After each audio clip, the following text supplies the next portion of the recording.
umaga po sa inyong lahat. Ayan na naman ang ngiti inspections. Si Mangot Inspection. Pakicheck yung katabi kung yan po ay napuyat sa kaka-party, kaka-shopping, at kailangan pangitiin dahil ay masaya tayo ngayon dahil hindi lang sa Pasko, tayo po ay nandito sa bahay ng Diyos kung saan tayong mga anak ng Diyos ay nagsasama-sama. Amen? Yung mga iba sa second service yan o manunood na lang. Napuyat eh. Dapat nga magsimbang gabi tayo, 5:00 ng madaling araw. Buti pa nung ako'y Katoliko, tayo mga Katolika pa noon eh, araw-araw na simbang gabi. No? Ngayon pag Sunday, nag-a-absent. Kumukunti. Bakit kaya? Pupuyat.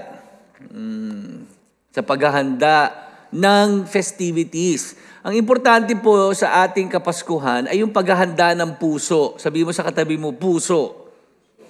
Hindi ng tiyan. Sabi mo, hindi ng tiyan. Kasi ang haba maghanda ng kare-kare, nilaga, sinigang, ang daming mga pinaghahanda, regalo.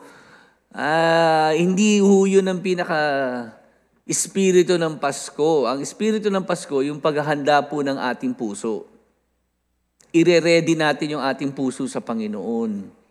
You got it? Kasi minsan tayo pong mga kahit Kristiyano na umaalagwa ang ating mga ugali at pamumuhay nang hindi ayon sa kalooban ng Diyos. Nabubuhay tayo ng malayo sa Diyos. Okay?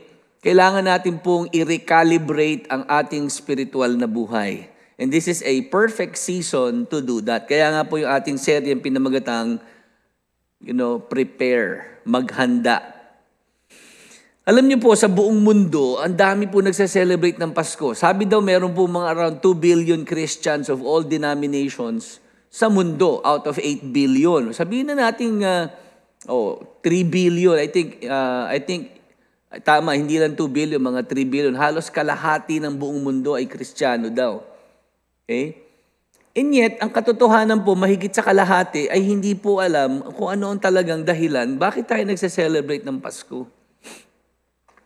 Bakit abala tayo? In fact, Christmas is the longest celebration of a holiday na mas pinakamahabang sineselebrate.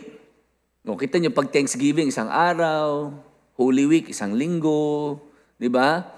Ano pa ba yung mga sineselebrate? Halloween, isang araw. Okay? And yet, pagka Pasko, sa iba, di ba, 1 linggo, 2 linggo, sa Pilipino, 4 na buwan. Di ba?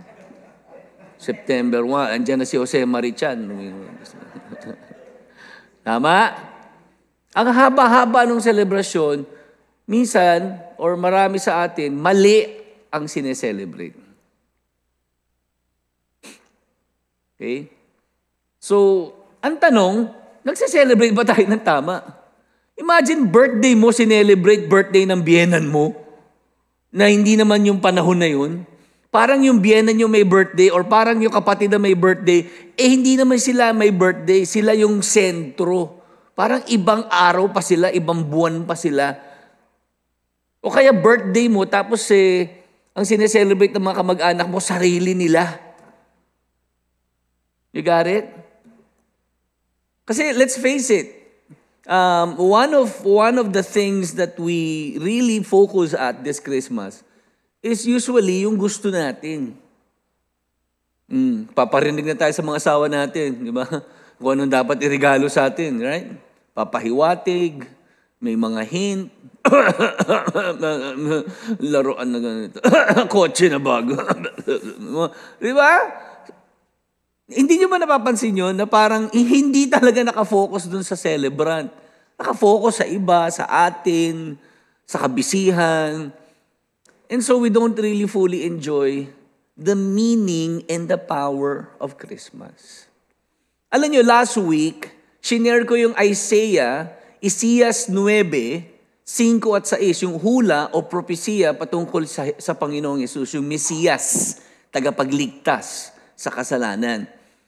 At pinakilala doon ang pangalan or itatawag sa kanya, aside from Jesus, ay siya po ay yung kahangahangang tagapayo, makapangyarihan Diyos, walang hanggang Ama, at prinsipe ng kapayapaan. So, ang lahat ng iyon ay mapapasa atin kung ang gobyerno or pamumuno ng ating buhay ay ibibigay natin sa Kanya. The government shall be upon His shoulder. Pero hindi po ito komunista, hindi po ito colonialism. This is by choice. Tayo ang pipili. Kasi ang Panginoon po hindi namimilit. Hindi siya namimilit. Naghihintay siya ng ating sariling desisyon. And kadalasan po, ang desisyon ay dumarating sa karanasan natin ng kahirapan na daladala ng nasa kadiliman. Ano yung kadiliman? Yung kadiliman po ay yung buhay na wala ang Diyos. Buhay kung saan ang kasamaan o ang demonyo at kasalanan ang namamayani o nagahari. Ang pasakit na dala ng kadiliman. Kaya nga ang sabi ng Panginoon sa mga talata bago yung 6, sa Isaiah, sabi doon, darating siya sa lugar ng kadiliman bilang liwanag. And it speaks of the literal and also the figurative. Yung literal na si Kristo ay lalaki at mag-home base ng kanyang ministry sa Galilee. Ang Galilee po ay lugar na dating puro Hudyo, ngayon ay naging marami ng hentil, dala-dala yung kanilang immorality, culture, worshiping of false gods, mga Diyos-Diyos ang bato, ribulto, ginto, gawa sa ginto at kahoy. So ang lugar na to ay notorious na. Pero doon lumaki si Jesus, kaya nga Jesus of Nazareth. Tapos nung siya 30 years old, home base niya, ministry base sa Capernaum.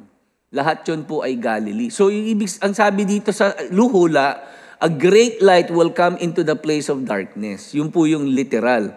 Yung figurative, yung spiritual, darating siya dahil madilim ang buhay natin. Wala, nakatalikod tayo sa Diyos. Ang Diyos papunta sa kanan, tayo papunta sa kaliwa. Malayo sa Diyos at namumuhay tayo sa rebellion. Nabubuhay tayo sa independence from God at antindi ng pasakit na dala ng kasamaan, kasalanan at ng demonyo sa buhay ng taong mala sa Diyos. And so, mapapasa atin lamang ang benepisyong dala-dala ni Kristo kung Panginoon natin siya. Kung Panginoon siya. And so, sa Biblia po, makakakita tayo ng ehemplo o halimbawa ng itsura ng taong Panginoon si Jesus. Ng itsura ng tao na naghanda sa pagdating ng Panginoong Jesus at mananatiling sa ganong kalagayan. Isa po sa mga talaga namang kapupulutan natin ng aral ay si Jose na asawa ni Maria, yung stepdad ni Jesus, ng Panginoong Jesus. They had no blood relationship dahil si Maria lang po ay ang siyang naging human vessel to bring about the Son into the world, okay, na para maging bata at maging tao. Okay, walang intercourse, wala pong sexual relationship with a male. It was by the Holy Spirit. Okay? And so si Maria po at saka si Jose ay nasa tinatawag na betrothal. Sa Hudyo po may tatlong proseso o may tatlong steps to be married. Number 1 is engagement. Ang engagement po, kahit hindi pa nagkikita yung mga bata, it is by the authority and decision of parents, okay? Or may mga matchmakers. And then, pagdating sa time na ready na sila magpakasal, yung betrothal, ito po yung 1 taon na ibig sabihin, nag-commit na sila dalawa na magpapakasal after a year. So si Mary at si Jose in this context ay nasa betrothal. After a year, doon na lang sila magpapakasal. So sa atin, iba, minsan engagement lang and then marriage. Pero doon po sa betrothal, ay para na silang mag-asawa. Binding na yon and hindi pa nga lang talaga sila kinakasal. Pero nakatalaga na sila at ang tawag sa kanila ay mag-asawa na. Kaya nga ang magiging gustong decision dito ni Jose, para bago natin basahin yung yung verses, ay i-divorce si Maria. Hindi pa sila officially married. They're just in the betrothal stage. Okay? Pero wala pa silang sexual intercourse. Wala pang physical intimacy. So makita nyo ha, ito po yung tatlong steps ng pagiging, yung proseso ng pagiging mag-asawa sa Hudyo. Para maintindihan natin yung babasahin natin. So let's go to Mateo 1:18 hanggang 24. Ganito ang pangyayari sa pagkapanganak kay Hesukristo. Si Maria na kanyang ina ay nakatakdang ikasal kay Jose, pero bago sila ikasal, nalaman ni Maria na buntis siya sa pamamagitan ng banal na espiritu. Si Jose na magiging asawa niya ay isang matuwid na tao at ayaw nitong malagay sa kahihiyan si Maria at pinasya niyang hiwalayan na lang si Maria ng palihim. Usually kasi, ang mga Hudyo, if there is a adulterous accusation, it has to go through a process. Aakusahan mo yung misis mo ng adultery, dadalhin mo ito sa mga pare. Nakikita niyo po ito, may proseso para maparusahan siya at ikaw mapalaya at maging legal at righteous ang pagdidivorce mo. Kasi dapat po sa pagpapakasal, sa panahon nila, virhin. Kumbaga, hindi pa nagkakasex or hindi pa, maliban na lang kung namatayan ng asawa, you know what I mean? Pero usually po, lalo na yung babae, ay dapat birhen. You got it? Now, dapat din po sa ating kapanahunan ngayon. Now, unless talagang bago ka naging Christian, you live a promiscuous life, you got it? Okay? Na hindi ka na birhen, lalaki at babae at nagpakasal. Na born again kayo, may edad na.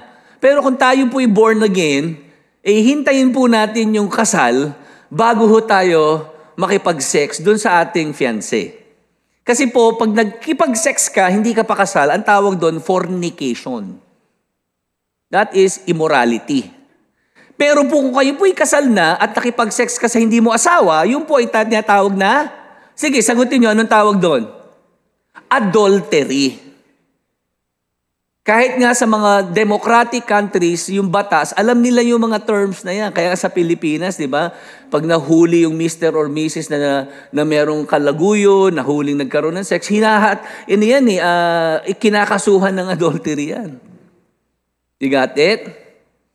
So, ito po, sila po ay betrothed na, pero wala po silang physical intimacy or sexual intercourse. Wala pong sex. Kaya nga daw po, ang babaeng namatayan ng kanyang asawa sa betrothal stage ay tinatawag na a virgin widow. Kasi binding na ito na para na sila mag-asawa. Okay? So ang ginagawa po dito ni Jose, parang i-divorce kita quietly, and then kung gusto mo makisama sa nakabuntis sa'yo, it's up to you. Kung ayaw mo talaga akong pakasalan, hindi pa naman tayo nagkakaroon talaga, hindi pa tayo talaga kasal, i-divorce lang kita to release you to your true love. Kasi baka may true love ka Baka hindi akong true love kasi minatch lang tayo. Sino po nakakapanood ng mga K-drama? Taas sa kamay. Umamin tayo. Bawal lang sinungaling sa simbahan. Taas sa kamay. Di ba parang kasi yung Asian culture, di ba minsan yung matchmaking, normal yan? Lalo na sa mga nobility, mga royals. Kasi gusto nilang i-preserve yung royal blood. Okay? So, lalo na yung Korean drama, correct me if I'm wrong, taas ka ng kamay, yung mga mayayaman, para ma-equip yung power sa family. Yung mga alliances na mga ano ba yan, tawag yan, chaebol ba yan, I don't know, yung mga mayayaman na, wala na silang royal blood, wala na yung monarchy wala na yung king. Ang meron sila, yung mayayaman. So yung mga anak ng mayayaman na silang magmamana ng negosyo ng kanilang mga magulang, pinagpapakasal yun kahit na meron silang mga true love. You know what I mean? And usually, nagiging mistress na lang at whatever yung mga true love na yun or ginigive up nila yun for the sake of power, for the sake of wealth. May mga kwento ata na ginive up nila yung kayamanan para sa true love. Amen? Meron ba dito na minatch kayo ng mga magulang nyo? Ha? Kayo po'y kasal na, tigilin nyo na pong isipin yung true love nyo. Amen. Oo, kalimutan niyo na po yun. Nakalimutan na rin po kayo nun. Magtapat kayo sa asawa niyo. Amen? So si Jose po, matahimik niyang gustong i-divorce. Wala na yung mga proseso na iimbestigahan pa, parusahan pa si Maria. At, you know what I mean? Para i-divorce na lang kita, tahimik na proseso. Kung gusto mong bumalik sa true love mo, it's up to you. I'm just trying to paraphrase and also kind of like expand my imagination when you read this. And true enough po, when I read commentaries, may mga similar lines of thoughts. Linya ng pag-iisip.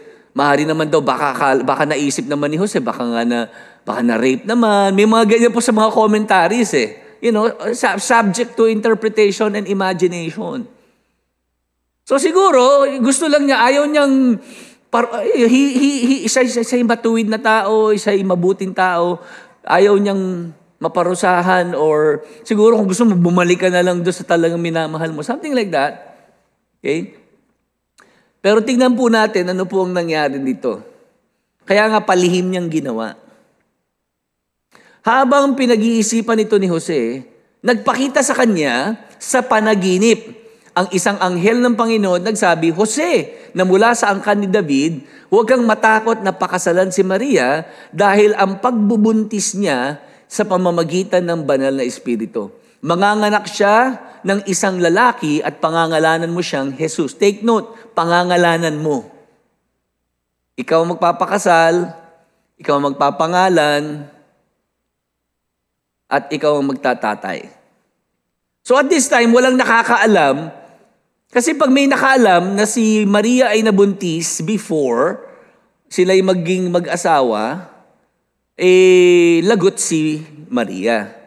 I believe this was actually close to the end of 1 year. Kasi nga yung betrothal, sabi po, is mga 1 year. Okay? So let's say, baka mga 11 and a half months or something. Kumbaga nagpakasal na sila agad. Kasi buntis na dito si Maria eh. Marami pong magaling sa math eh. Ano yun? Magaling bumilang ng 9 na buwan. Marami pong marites sa ating komunidad. At sila po yung mga bihasa sa medical practice. Sila po yung mga naging doktor.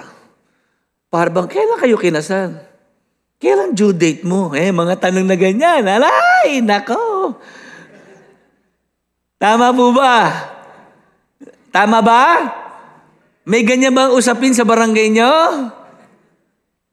Sa kamag-anak, sa kaibigan, parang pumasok sa trabaho, biglang may bukol sa tiyan. Parang yung ating host, tignan nyo naman ha, buntis yan. Pero matagal na pong kasal.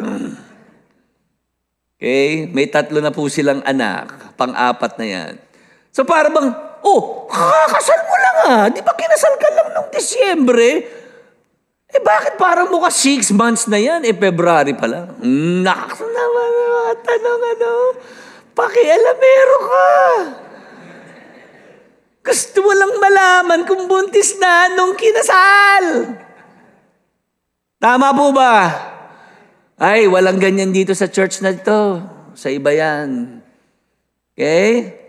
Kaya marami pong mga Pilipino, kakaunti siguro. Pero alam ko, natatawa kayo, parang totoo eh. Magaling pong mag-compute.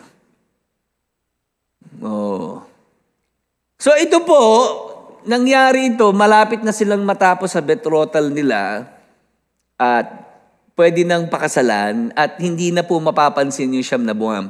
Now, take note po, meron naman po kasing ibang premature. Now, I'm not saying may premature dito, pero may mga minsan parang, bakit? Kakakasal lang. May mga, hindi kasi premature eh. Nasa incubator yung bata.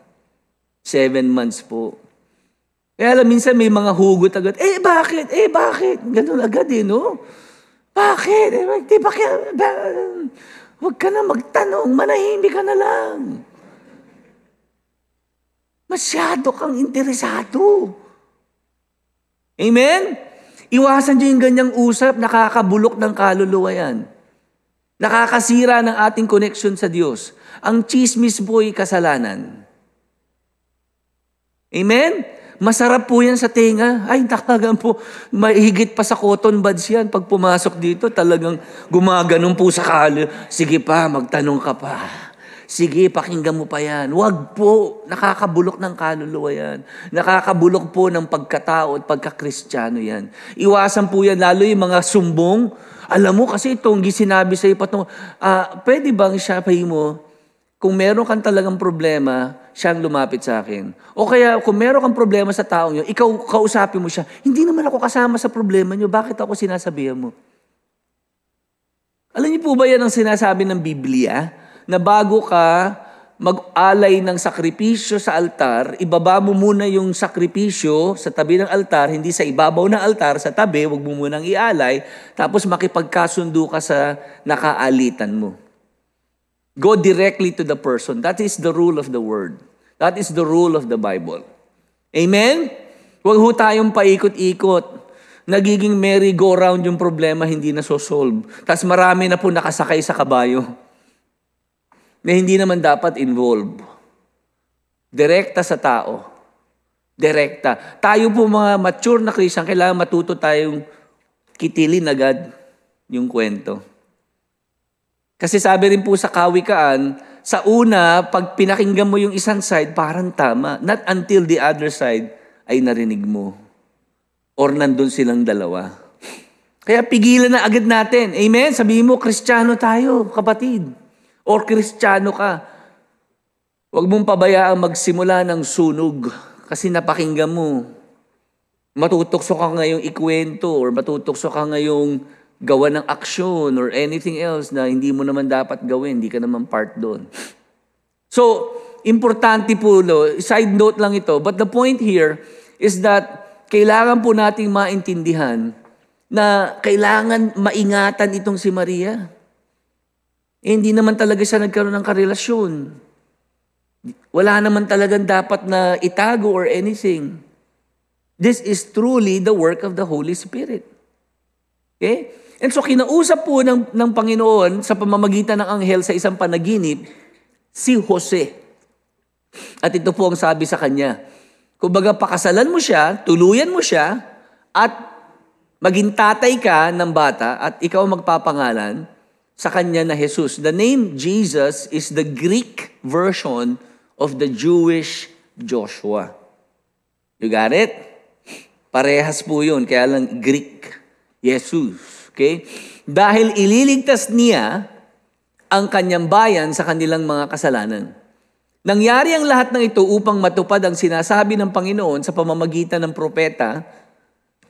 Magbubuntis ang isang birhen at manganganak ng isang lalaki. Tatawagin siyang Emmanuel. Nang ibig sabihin ay kasama natin ang Diyos. Kanino pong pangalan ng Emmanuel? Kay Pacquiao. Ibig sabihin noon, kasama natin ang Diyos. Minsan kasi nagpapangalan tayo, hindi natin alam may ibig sabihin. May mga Emmanuel akong kilala. Yung Josue, yung last name ko is Joshua and Jesus. God is salvation. Yahweh is my salvation, my Savior. Yan po ang ibig sabihin. Tatawagin siyang Emmanuel, nang ibig sabihin, kasama natin ang Diyos. Kaya nga po, Diyos na naging tao. Literally, God became a human being and lived among us. Okay, next verse. Nang magising si Jose, sinunod niya ang sinabi ng anghel at pinakasalan niya si Maria.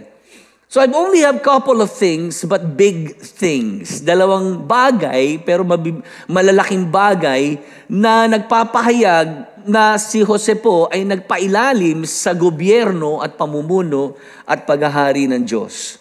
Siya po ay nagtalaga na mamuhay sa pagsunod sa Diyos. Mamuhay. Kaya tayo po bilang halimbawang ipinakita rito, kung talaga tayo po ay nasa ilalim ng pamumuno ng Diyos, kung tayo po ay talagang ginogobyernuhan ng Diyos, talagang si Kristo ay Panginoon natin, tayo po ay dapat magtalaga na mamumuhay tayo na sumusunod sa Diyos. At the heart of the coming of Christ is forgiveness and transformation. Ano po yun? Lahat tayo makasalanan, lahat tayo rebelde. Lahat tayo mga NPA, MILF, MNLF, o anumang klaseng rebellion na meron. Naririnig natin kung saan saan dako ng mundo. Lahat tayo ay tinatawag na rebelde. Sabi mo sa kapatid mo, rebelde ka eh. Pasaway ka eh. Kinausap mo yung misis, ang layo, ano? Rebelde ka, pasaway ka. Oh.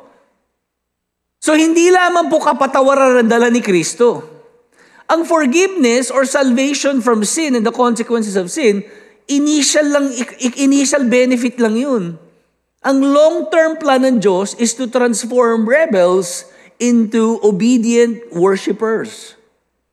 Kasi may mga panahon doon, sa panahon ni Jesus, may mga tao doon na worshiper on the surface but the rebels on the inside. Ano sabi ng Panginoon doon sa mga tao na mga religious people ng panahon niya? You worship God with your lips but your hearts are far from God. Sumasamba kayo sa bibig, lip service, pero ang puso nyo ay malayo sa Diyos. You are independent from God and you are rebels against God. Hindi naman talaga mahal nyo ang Diyos. Hindi naman talaga kayo sumasamba sa Diyos. Puro lang kayo forma. Wala kayong sustansya. Wala kayong substance. Yan ang mga sinabi ng Panginoon. And so at the heart of the coming of Christ, at the heart of the meaning and the purpose of Christmas, ay kapatawaran sa kasalanan at pagbabagong buhay. Kung hindi, palamuti lang ang pagiging Kristiyano natin. Pati yung Pasko natin po, sa atin ay yung pinakamagandang mga display at ilaw sa ating lugar. Tayo na may pinakamaraming regalo. Tayo na pinakamaraming nakain. Tayo na talaga yung parang talagang Christmas. And yet kung hindi tayo nabubuhay sa pagbabago ng Diyos, palamuti lang ang Pasko sa atin. Ang Diyos hindi natutuwa sa atin. Ang Diyos naaawa at nalulungkot, but at the same time, you know what? Naghihintay na tayo yung magbagong buhay. Na tayo tumalikod sa buhay na pagsuway. At mamuhay at magtalaga sa buhay na may pagsunod. Kasi tingnan niyo po ito, ang desisyong gagawin ni Jose, hindi ito yung isang desisyon lang. Natapos-tapos na. Pinakasalan na kita, bahala ka na sa buhay mo. Commitment po ito. Kaya ngayon po mga hindi pa po nag-aasawa, sa anumang edad kayo, commitment yan. Hindi pwedeng kilig lang. Ang kilig nawawala. Sabi mo sa katabi mo, kasawa mo yan, wala na kang kilig eh. Minsan ang kilig napapalitan ng kulog. Kung puro spark ang hinahanap, bumili ka ng posporo, pakasalan mo posporo. Maraming spark yun. Pero ang pag-aasawa or pagmamahal ng isang tao ay isang pagtatalaga. It's a decision, it's a commitment. You got it? Huwag tayong madala sa spark. Huwag tayong madala sa ganda ng pilikmata. Pag pinakasalan mo na yan, makikita mo ang pilikmata, nahuhulog yan. Nandyan yan sa tabi. Minsan nasa sahig. Kayo naman mga babae, huwag niyong pasikatan ng lalaki ng pilikmata. Alam niyo namang hindi tunay yan. Pag kinasama mo na yung mga boyfriend mo, anong mangyayari? Marireveal din ng katotohanan. Kalbo na ang pilikmata. Or kaya yung kung ano-ano mga gusto natin, maganda, pakita mo na kung sino ka. Umpisa pa lang. Di ba? Kailangan kumanta ka na, you've got to love me, though what I am or simply being me. Ano pa kasunod? Don't love me. Okay, yun na yun. Alam na alam niyo, batang-bata kayo, Sister Let. Sino si Barbara? Sino po ang kumanta niyan? Carpenter. Karen? Okay, Karen Carpenter. Hindi mason? Yeah. Sister Let, ang ganda, ang galing kumanta kagabi sa seniors. Tsaka sayaw, groovy siya kagabi. Talagang. Di ba? Commitment, pagtatalaga. So si Jose, nagpakasal siya, nagtalaga siya. Nagtalaga siyang magiging asawa ni Maria at magiging tatay ni Jesus. Nagtalaga siya na sila ni Maria ang magpapalaki sa magiging tagapagligtas. Kasi hindi naman automatic eh. Si Jesus nag-Bible study rin, nag-aral. Ang sabi ng Biblia, He grew in stature and wisdom and had favor before God and before men. Kailangan pa rin ng magulang. So ang pagtatalaga po sa pagkapanginoon ni Jesus ay isang commitment na panghabang buhay. At ang resulta nito ay yung pagsunod. Sumunod siya sa pinagagawa sa kanya ng Diyos. Bakit naging karpintero si Jesus? Hindi lang naman siya anak ng karpintero. Naging karpintero rin po si Jesus, lalo na nung namatay na ang kanyang tatay-tatayang si Jose. So siya ang panganay, he took over caring for his family. Kaya hindi naman po naging ministro or ebanghilista si Kristo until he was 30 years old. And some scholars believe maagang namatay si Jose. Maaring si Kristo yung mga 18 na, 20, something like that. And so he had to take care of his mom. He had to take care of his younger siblings. May mga kapatid po si Jesus. Huwag kayong maniniwalang wala na si Maria po ay birhen hanggang sa kamatayan. Mababasa niyo po sa Biblia na sinabi na hindi sila nagkaroon ng pagtatalik until ipinanganak yung kanilang firstborn. Sino? Si Jesus. Kaya nga si James or Santiago, yung sumulat ng aklat ng Santiago or James sa Bible, sa New Testament, ay half-brother ni Jesus. You got it? Kaya lang may mga ibang piliting baguhin ang ibig sabihin ng Biblia. Pinsan daw yung mga sinabing kapatid ni Jesus. Hindi po. Kasi mayroon pong verse na nagsasabing, nagtalik na sila after sa kapanganakan ni Maria. Sa panganganak ni Jesus.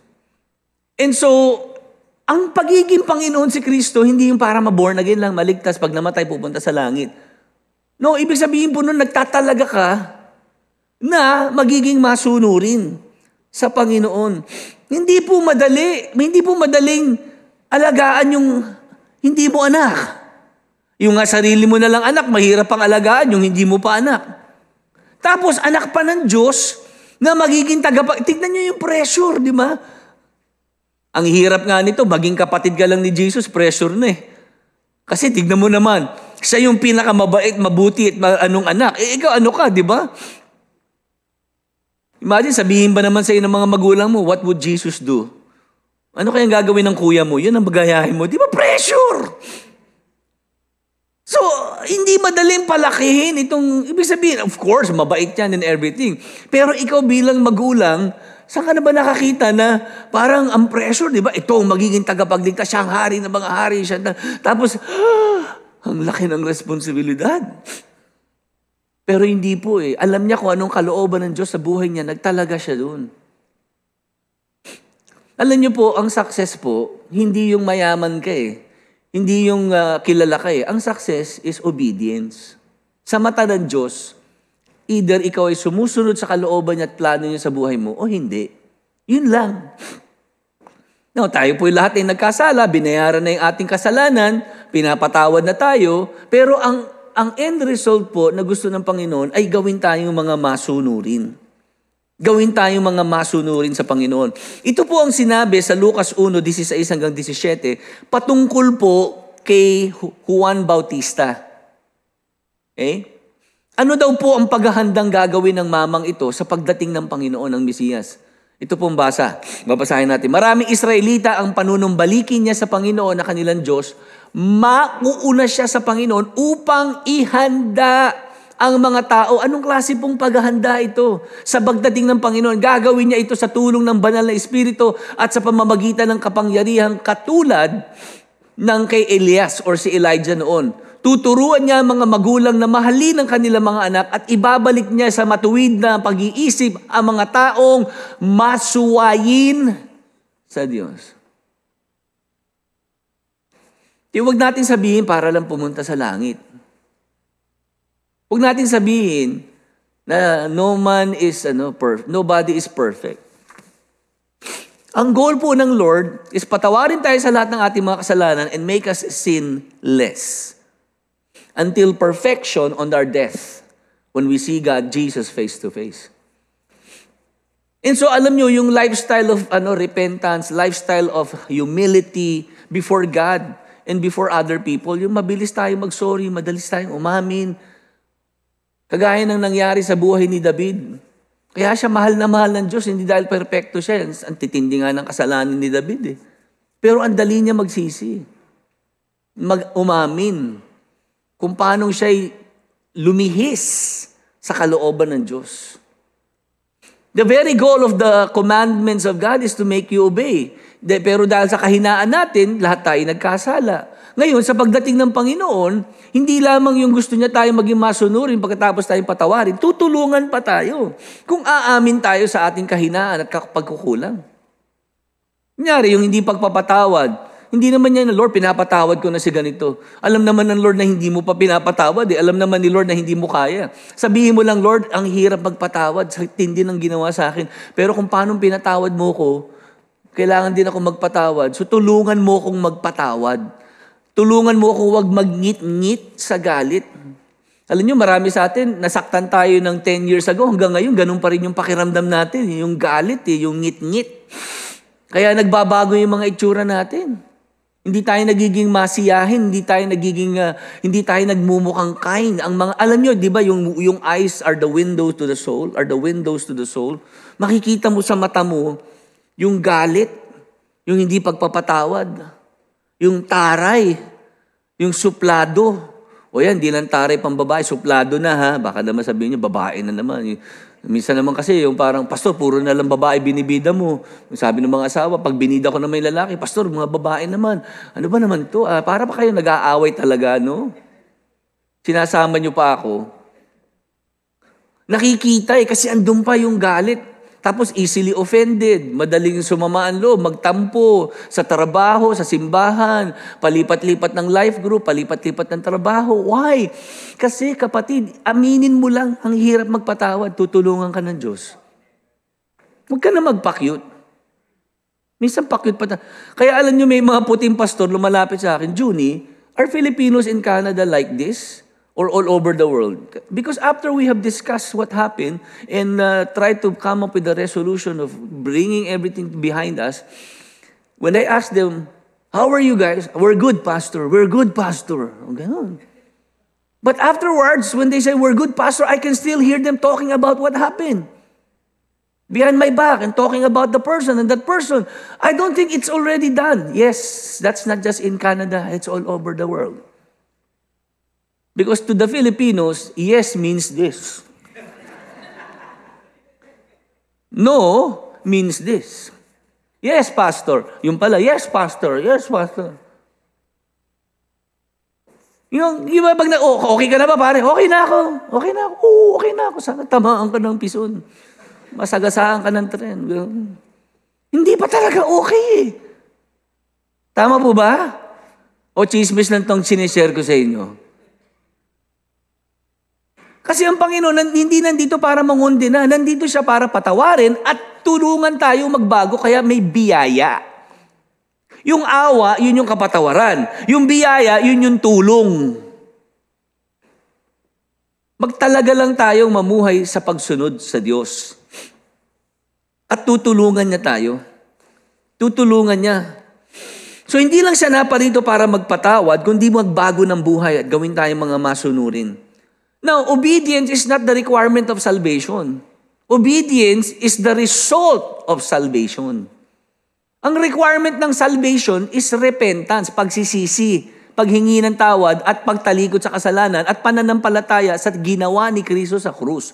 Yun ang nire-require ng salvation, hindi yung magbago ka sa sarili mo, good works, and so on and so forth, try to obey. Hindi po yun ang nire-require ng salvation. Yun po ang dapat resulta ng salvation. Pagbabagong buhay. You got it? So, I hope na makita natin ito. Kaya hindi pwedeng Kristiyano ka na ilang taon, hindi ka pa rin nag-grow sa ugali at karakter, sa paglilingkod. You know what I mean? Hindi pwede po yun eh. Kasi ibig sabihin po, hindi ka talaga nagpapailalim sa Panginoon at hindi mo ina-appropriate yung biyaya na merong para sa'yo. Para baguhin ang kalooban mo at kalooban ko. You got it? Sabi mo sa katabi mo, ang ganda ng message na ito, para sa'yo to. Sige, makinig ka.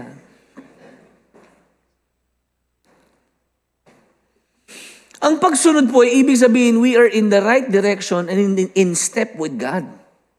Kasi itong gusto ng Panginoon, nandun tayo. So it keeps the relationship intact. Pag tayo po'y disobedient, kagaya ni Propetang Jonah, Papunta ang Diyos dito, tayo papunta sa kabila. So tignan nyo, sino po ang nawawala ng benepisyo ng may malapit na ugnayan sa Diyos at lahat ng daladala niya? Tayo. Kasi ang Diyos, kung walang tao, Diyos pa rin eh. Pero ang taong walang Diyos, kawawa.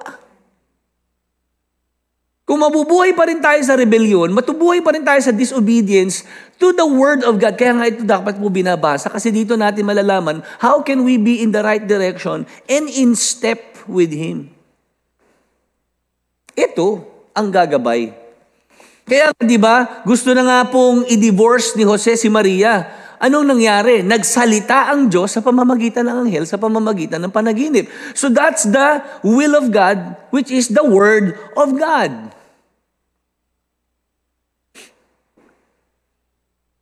Kaya basic po ito basahin niyo ito. Kasi dito malalaman, lalo in the New Testament, kung paano mabuhay sa Panginoon. Hindi lang kung paano maligtas sa kasalanan at kapahamakang dulot. Hindi, paano panatilian ang kaligtasan at mamuhay ng tama. Andito po, napakarami dito na pwede nating ma-enjoy, manamnam, so that we can walk in step with God. Because unless the two agree, they will not be together. At hindi ang Panginoon mag-a-agree sa atin. Dapat tayo ang mag-agree sa Panginoon. Amen? Ay, talagang feel ko na gustong-gusto nyo to. Talagang blessed na blessed kayo sa message ko. Sabihin mo sa katabi mo, ang ganda para sa'yo talaga. Magbago ka na. Magbasa ka ng Biblia. Mamuhay ka ng may pagtatalaga sa pagsunod sa Diyos. Kasi alam nyo, the word obedience has been demonized. Kaya may mga rebels, di ba? The rebel without cause. Parang cool yung pagiging rebelde. Parang ini-espouse ni Madonna yung rebellion eh. Di ba? Yung mga pop culture, it's all about against government, against yung mga against the culture na hindi talagang tayo express ourselves. Kailangan talaga mamuhay tayo independent. Yan ang ini-espouse eh. Pag sinabing obedient, parang hindi cool. Pero hindi nyo po ba alam na satanic yung disobedience? Na demonic yun? The very intention of disobedient life na ayaw magtalaga sa pagpapasakop at pagsunod sa Diyos is at the heart of Satan, who is formerly Lucifer, na gusto niyang gayahin ng tao para masaktan niya ang Diyos. Kasi importante tayo sa Diyos. So, akala naman natin cool na maging disobedient. Bahala ako sa buhay ko, wala kang pakialam sa akin, pastor. Kung ayaw ko mag-tithes, ayaw ko maglingkod, ayaw ko magbagong buhay, bahala ka. Di bahala ka din. Kung ayaw mo, wag mo. Hindi naman ako mawawalan, ikaw ang mawawalan. Kung ako'y naging disobedient sa Panginoon, ako ang mawawalan. Kasi at the end of the day, alam niyo po ba na may tinatawag na judgment seat of Christ? Hindi po to judgment of salvation. Ito po yung tinatawag na bema judgment. On the day of the rapture, pagdating ng Panginoon, lahat po naman ng palataya, buhay at patay, ay idadalin doon sa judgment seat of Christ. It's the judgment of rewards and lost rewards. And rewards are based on motives and obedience. Kasi hindi lahat na naglilingkod sa Panginoon may reward. Kasi kung ang motive mo ay para sumikat, para i-upload, then you have lost the reward. Save ka, pero na-miss mo yung reward. Yung iba naman, save, pero ang daming reward. So, hindi lang nag-i-enjoy ka ng kasama ang Diyos at ang benepisyon dala-dala niya, kundi pati yung rewards that await us in heaven. So, hindi naman po ako mawawalan. Sa aking pagsunod, ako'y mag-gain. Sa aking pagsuway, ako ang may loss. Sa inyong pagsunod, kayo mag-gain. Kasama niyo ang Diyos. You're walking with Him, intimate. Kasi deep down in your heart, I want to be a follower, a worshiper, an obedient son. Gusto kong kasama ang Diyos. Hindi lang yung kasama ang Diyos para yumaman. Kasama ang Diyos para magandang trabaho. Yan ang prosperity gospel eh. Genie ang Diyos. Ginagatasan lang. Hindi relationship. Hindi dahil ang mahal ko ikaw. Ang mahal ko yung blessing mo. Ang mahal ko yung healing mo. Ang mahal ko yung talaga namang meron akong proteksyon. Kaya gusto kita. Alam niyo bang alam ng Diyos yung kahit wag natin i-verbalize? Kaya nga sabi ni Pablo sa Galatia, God cannot be mocked. What you sow is what you reap. Hindi natin pwedeng dayain ng Diyos.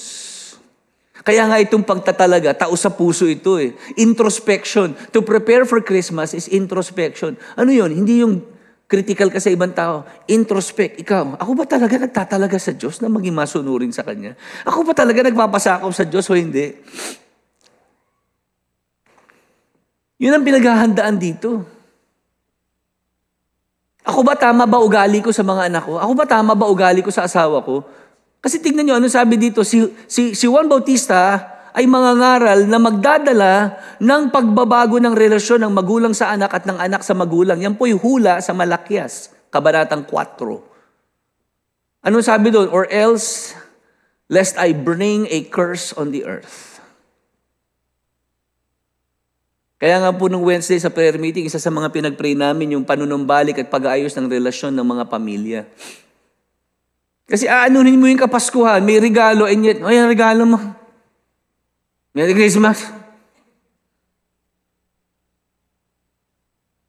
Ano nangyari sa Christmas? Basta may naibato ka lang regalo sa ilalim ng Christmas tree. And yet, may sama ka pa ng loob, may galit ka pa, may tampo ka pa. Tama po ba? And yet, the very essence of Christmas is forgiveness and transformation of a rebellious heart.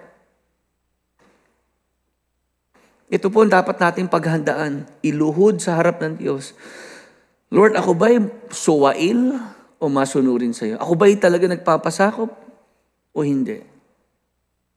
Ako ba'y mabuting magulang sa anak? Ako ba'y mabuting anak sa magulang? Ako po ba'y mabuting o masamang asawa sa asawa? Ako po ba'y mabuting kapitbahay sa ibang tao o hindi? Kung hindi, Lord, patawarin mo ko at ako'y nagtatalagang magbago sa tulong mo. At mamuhay ng may pagsunod. Magbubulay-bulayan at babasahin ang salita mo araw at gabi. Ito po ang senyales na kayo po ay nagtalagang sumusunod sa Panginoon. Ang Biblia niyo po ay magkakaroon ng mga guhit at hindi po magmumukhang bago sa mahabang panahon. At may mga patak ng luha po ang inyong Biblia. Sa pag-ibig at biyaya at hawa-awa ng Diyos, kapampangan na ako, hawa. At sa pagsisisi. Ito pala ako, Lord, in the multitude of words, there wanted not sin. Ang daldal ko, ang dami ko palang kasalanan. Yun ang sabi sa Kawikaan. Sa dami ng salita'y hindi pinagkukulang sa kasalanan. Ang madadaldal daw po ay laging nagkakasala. Kaya nga sabi po sa Santiago, be slow to speak and be quick to listen. Be slow to speak and be angry. But quick to listen. Alam niyo po kung nasaan sa Proverbs, hanapin niyo po yun. In the multitude of words, there wanted not sin. Ibig sabihin, hindi ka nawawala ng kasalanan. Hindi, sa dami ng salita, ang possibility ng pagkakasala ay madami din. Dito niyo yan matatagpuan. Hindi po sa Facebook. Sa Facebook po, puro cleanliness is next to godliness. Honesty is the best policy. Hindi po yun nasa Biblia. Number 2, commit to share the message of Christmas. Ano po ang sabi ng Panginoon? You shall name Him Jesus dahil Siya ang magliligtas sa tao niya sa kasalanan. Hindi lang magtalaga ka na maging tatay at maging asawa, kundi pahintulutan mo at makibahagi ka sa kaligtasan ng Diyos, sa tao, sa lahat ng tao sa kasalanan. Ang tunay po na nagtatalaga sa pagsunod sa Diyos ay malaking prioridad ang kaligtasan ng kamag-anak, kapitbahay, kaaway, katrabaho, at sino pa man sa kanyang buhay. Malaking prioridad. Itong po Pasko ay isang oportunidad na magbahagi tayo ng kabutihan ng Diyos, ng kabaitan ng Diyos, ng kagandahang loob ng Diyos, ng generosity ng Diyos, and then also interject the gospel. Dahil ang kailangan po ng tao ay hindi more money, more gifts, more material wealth, deep down in the soul, it's all vanity. Ang kailangan po ng tao is a healer, a physician, a savior. At yan po ay si Jesus. Kaya po ako, in every given opportunity, I would like to preach the gospel. Lahat po ng Christmas party dito, sige ako, kung pwede. Badminton and billiards, ako po nag-share, sinasabi ni Jenny. Lahat po ng pwede kong gawin, gagawin ko na. Kahit saan po, kahit nung isang gabi po, tumawag sa akin isang mag-asawa, Pastor, can you visit us sa bago namin apartment? Nire-reach out ko po yun. Nag-meet kami 8:15. Gabi na po yun, puyat na. Mapupuyat po ako. Nag-stay po ako doon hanggang magto-12. Just to communicate the love of God and the gospel. Tumanggap sila, pinag-pray ko sila. Okay? Medyo pinayuhan ng mga bagay-bagay kung paano sumunod sa Panginoon. Pagsisimba raw sila this coming Sunday. Kasama pa sila. Pwede na sana po ako magpahinga noon. Pagod na ako ng maghapon eh. Alam niyo, minsan yung buhay pastor, nakakapagod po, hindi lang sa physical, kundi sa emosyon, sa isip. Kasi marami po akong problemang hinahandle. Hindi niyo po alam yan, hindi ko naman po ina-announce yun. Ito pong Martes, may kakausapin po ako nag-aaway ng mag-asawa. Gusto niyo po ba i-announce ko? Makikita nyo lang, ay nagpipreach lang ba ang pastor? Ganyan lang ba ang buhay ng pastor? Gumagawa ng sermon, nagpipreach? Ito naman pong Miyerkules, ay may naman po akong aayusing mga nag-aaway na nasa ministry. Hindi ko na po ina-announce yan. Kasi po ako'y nakauwi na ng bahay, gusto ko na lang po makasama ang aking love of my life. At kami po yung magkakwentuhan at minsan manood ng mga palabas na maayos at maganda. You know what I mean? And yet minsan po, kahit na nasa bahay na ako, may tawag pa. May tawag na may umiiyak. Dahil may dalang bigatin patungkol sa kanyang kapamilya. At hinihiling ang aming presensya kung nasaan sila. Pupunta ho kami doon. Hindi dahil obligasyon, kundi dahil mahal naming makatulong. Okay? Pero at the end of the day po, is that to share the gospel is my number one priority. Si Jesus ang ating tagapagligtas. And so when He made the commitment to obey God, He also made the commitment to let the plan of God of salvation through His Son become a reality. You got it? Kaya tayo po ngayon, hindi naman tayo na yung makikipag mabubuntis or magiging asawa ng nabuntis na ng anak ng Diyos. Hindi na ho tayo yun. Pero we can commit to be part of obeying God to share the love of God and the good news to others. Hindi lang po sa ating mga sarili. Na ngayong Pasko, maghanap tayo ng pwedeng i-bless yung mga taong hindi po natin aasahang may ibabalik na exchange gift. Yan po ang mentality ng Pasko, exchange gift. Anong regalo mo sa akin? Ako ito 50 binili ko dyan. Taasan mo ng konti, 51 ka. Ha? Yun ang inaasahan pag hindi na-regaluhan, sama ng loob. Iniisip kita, hindi mo ako inisip. Sabihin mo isa, bakit pinilit ba kitang isipin mo ako? Imagine, Pasko nag-away pa yun. Dahil napaka-selfish ng nakaisipan ng Pasko. Alam niyo po ang magbibigay, ano sabi ng Panginoon? Magbigay kayo, magpakain sa mga hindi makakabalik at makakaganti sa inyo. At dakila ang inyong mga gantimpala sa langit. Kaya may proyekto ako sa mga staff, isi-share ko sa Tuesday. Na nakita ko sa pang-araw-araw na pagpunta ko sa opisina, na isang tao at isang pamilya na maaari namin pagpalain. Simply because we want to share the love of God. And then hopefully share the gospel as well. Kaya po yung YDC, bakit kayo nagpatayo ng YDC? Kasi mahal namin kayo dahil mahal kayo ng Diyos. Para magkaroon kayo ng mga libreng programa. At sa pamamagitan niya, mas makilala niyo ang Diyos. You got it? Na it's an opportunity and a platform that eventually out of your generosity, our generosity, we can share the good news.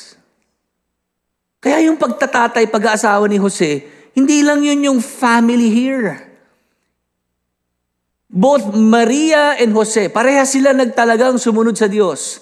Pareha sila nagtalaga na may pahintulutan ang kaligtasan ng Diyos sa pamamagitan ni Kristo. At maging bahagi sila sa paghahanda kay Kristo na maging tagapagligtas. It's all about the plan of God's salvation. You got it? Bata, nag-amen kayo, hindi.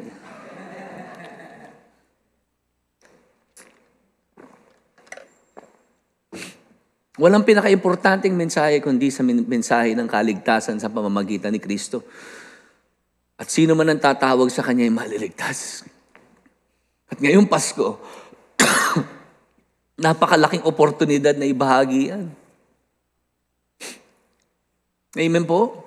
At tayo mga Kristiyano, tayo dapat ang nangunguna dyan. Kaya blessed na blessed ako sa YDC kasi ang dami mga tao nakakakilala sa sa IWC at nakakarinig ng mabuting balita. Alam niyo po ba, busy ngayon yan? May mga proyekto pa ako, yung Point Guard Institute. Para yung mga magulang at mga bata rito maturuan ng basic skills and IQ ng point guard. Kasi tayo mga Filipino, maliliit Huwag tayong mangarap maging sentro, forward, shooting guard, point guard. Kahit matatangkad nga sa buong mundo, tinuturuan agad ng point guard skills sa Europe lalo. Gusto ko lang, yung mga magulang, di sila ma-frustrate sa pagpapalaki ng anak nila at sa kanilang sports na vision and dream. Ayan po, matulungan. Pero at the end of the day, makilala nila si Jesus. Magtalaga tayo. Mag-commit. Bahala ang Diyos, tulungan tayo kung paano natin siya mapaglilingkuran. Paano tayo makaka-obey. Ang importante, magtalaga. So sa pagtatapos, sino po dito nagko-commit talaga na magpailalim sa gobyerno ng Panginoon, tumayo at maging masunurin sa Diyos at makibahagi sa pagpapalaganap ng mabuting balita ni Kristo. Tumayo po. Talagang nagtatalaga na kayo. Talagang talaga. Hindi yung kasi para ma-dismiss na. Tayo manalangin. Totoo ba ito? Totoo? Sigurado kayo? Amen. Nakikita ng Diyos yan. At kung totoo yan, tutulungan kayo ng Diyos. Makibahagi dito. Panginoon, maraming salamat sa mensahe ng Pasko sa halimbawang pinakita ni Jose at ni Maria. Isang pagtatalaga sa pagkapanginoon mo, sa pagka-Diyos mo, sa gobyerno mo. At sa umagang ito, I pray, Lord, na ngayong Kapaskuhan, maging tunay kaming mga tagasunod mo. Mananambahan sa iyo. Dalhin mo kami sa tunay na pagsisisi, pagsuko at pagbabagong buhay. At makibahagi sa pagpapalaganap ng mabuting balita ni Kristo, ang mensahe ng Pasko. And so Lord, sa pag-uwi namin na hindi namin makalimutan ang mensaheng ito, at patuloy kami magkaroon ng introspection at pagbabagong buhay at pagsisisi. Para sa iyong kaluwalhatian at sa ikabubuti ng maraming tao, sa pangalan ng aming Panginoong Yesus. At lahat ay magsabi ng Amen and Amen. God bless you. Merry Christmas, ha? Huwag kayong mag-a-absent. Next week, patuloy tayo sa ating paghahanda.